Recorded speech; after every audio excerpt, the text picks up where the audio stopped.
రాష్ట్ర ప్రభుత్వం విద్యా వ్యవస్థను పూర్తిగా గాలికి వదిలేసింది. ప్రభుత్వ పాఠశాలల్లో చదివే విద్యార్థుల పట్ల తీవ్ర నిర్లక్ష్య వైఖరి ప్రదర్శిస్తుంది.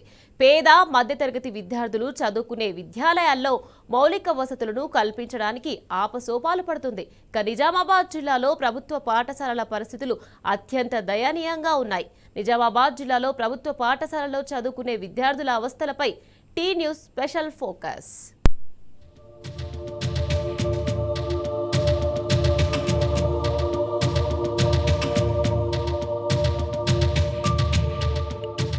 ప్రభుత్వం విద్యా వ్యవస్థను పూర్తిగా గాలికి వదిలేసింది. నిజామాబాద్ జిల్లాలో ప్రభుత్వ పాఠశాలల పరిస్థితులు అత్యంత దయనీయంగా ఉన్నాయి. సౌకర్యాలు, విద్యా బోధన లేదనే విమర్శలు వ్యక్తమవుతున్నాయి.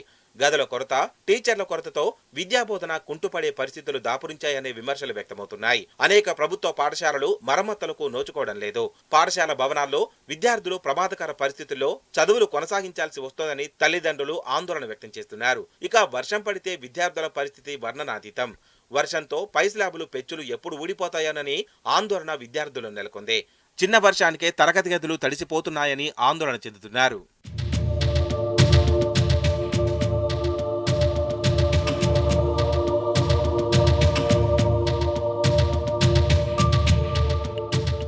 ఉమ్మడి నిజామాబాద్ జిల్లాలో దాదాపు 2330 ప్రభుత్వ పాఠశాలలున్నాయి.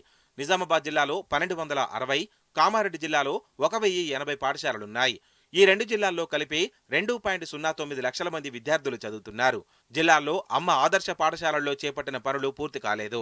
చాలా ప్రభుత్వ పాఠశాలల్లో ఉపాధ్యాయుల కొరత ఎక్కువగా ఉంది. విద్యాబోధన సరిగా జరగడం లేదనే విమర్శలు ఉన్నాయి. మారుమూల గ్రామాల్లోని పాఠశాలల్లో విద్యాబోధనపై ఉపాధ్యాయులు శ్రద్ధ చూపడం లేదని, రెగ్యులర్ హాజరు కూడా ఉండడం లేదని అధికారులకు పలు ఫిర్యాదులు కూడా అందాయి. ఉమ్మడి జిల్లాల్లోని పాఠశాలల్లో దాదాపు 70 భవనాలకు కాంపౌండ్ వాల్స్ కూడా లేవు. 1700కు పైగా పాఠశాలల్లో సరైన మూత్రశాలలు లేకుండానే కొనసాగుతున్నాయి.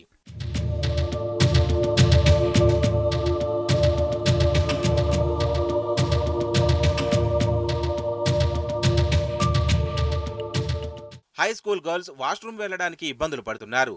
బాయ్స్ ముందు క్యూ కట్టలేక ఇంటికి పరుగులు పెట్టాల్సి వస్తోందంటున్నారు. కొందరు విద్యార్థులు ఒంటికి వస్తే నిజాంసాగర్ కెనాల్ వైపు వెళ్తున్నారని, ఏదైనా ప్రమాదాలు జరిగితే ఎవరు బాధ్యత వహిస్తారని విద్యార్థుల తల్లిదండ్రులు ప్రశ్నిస్తున్నారు. పాఠశాలలో ఈ పరిస్థితిపై మానవ హక్కుల కమిషన్ సభ్యులు కలెక్టర్కు ఫిర్యాదు చేయగా సంబంధిత అధికారులు విచారణకు ఆదేశించారు. పాఠశాలలో మూత్రశాల నిర్మాణం పనులు చేయించినప్పటికీ కాంట్రాక్టర్కు పూర్తి బిల్లులు ఇప్పటి వరకు రాలేదని చెప్తున్నారు. అధికారులు, ప్రజాప్రతినిధులు స్పందించి తమ సమస్యలను పరిష్కరించాలని విద్యార్థులు డిమాండ్ చేస్తున్నారు. నా పేరు సింధు. నేను 9వ తరగతి చదువుతున్నాను. మాకు బాత్రూమ్స్ లేవు. బాత్రూమ్స్ అప్పుడు 4 ఉండే, బాయ్స్కి 2, మాకు 2 ఉండే. కానీ అవి కూల్ చేసిరు. ఇంకా ఒకటే మిగిలిరు. మేమేమో ఆ బాత్రూంలోకి పోతున్నాం, బాయ్స్ ఏమో కెనాల్ సైడ్ పోతురు. ఒకవేళ వాళ్ళకు ప్రాబ్లం వస్తే బాధ్యత మాత్రం మీదే. మేమేమో వాష్రూమ్ రావద్దని నీళ్ళు కూడా తాగుతలేము, అంత కష్టమవుతుంది మాకు. కాబట్టి తొందరగా బాత్రూమ్ కట్టించాలని కోరుకుంటూ, ఇంకొకటి ఏంటంటే బాయ్స్ బయటికి పోతురు, ఆడ పాములు, పుట్రలు అవన్నీ ఉంటాయి. ఒకవేళ వాళ్ళకి అది కరిస్తే ప్రభుత్వందే బాధ్యత అని చెప్తున్నాను. నా పేరు అన్విత. నేను 9వ తరగతి చదువుతున్నాను. మా స్కూల్లో 200 పైగా పిల్లలు ఉన్నారు. వాళ్ళకి బాత్రూమ్స్ లేవు. టీచర్స్కి కూడా చాలా ఇబ్బంది అవుతుంది. బాత్రూమ్స్ లేవడంతో వాష్రూమ్స్ ఆపుకుంటున్నాం. వాటర్ కూడా సరిగా తాగట్లేదు. బాత్రూమ్స్ త్వరగా కట్టియాలని కోరుతున్నాం.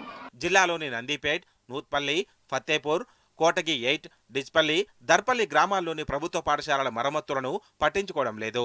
సారంగాపూర్ జిల్లా పరిషత్ సెకండరీ పాఠశాలలో పరిస్థితి మరింత దారుణంగా ఉంది. ఈ పాఠశాలలో 220 మంది విద్యార్థులున్నారు. వీరిలో దాదాపు 120 మంది బాలికలే ఉన్నారు. 100 మంది బాలురున్నారు. దాదాపు 15 మంది టీచర్లున్నారు. వీరిలో 6 మహిళా టీచర్లున్నారు. ఇక్కడ విద్యాబోధన బాగున్నా 220 మంది ఉన్న పాఠశాలలో ఒకే ఒక్క మూత్రశాల ఉండడం దారుణమని పేరెంట్స్, విద్యార్థులు మండిపడుతున్నారు.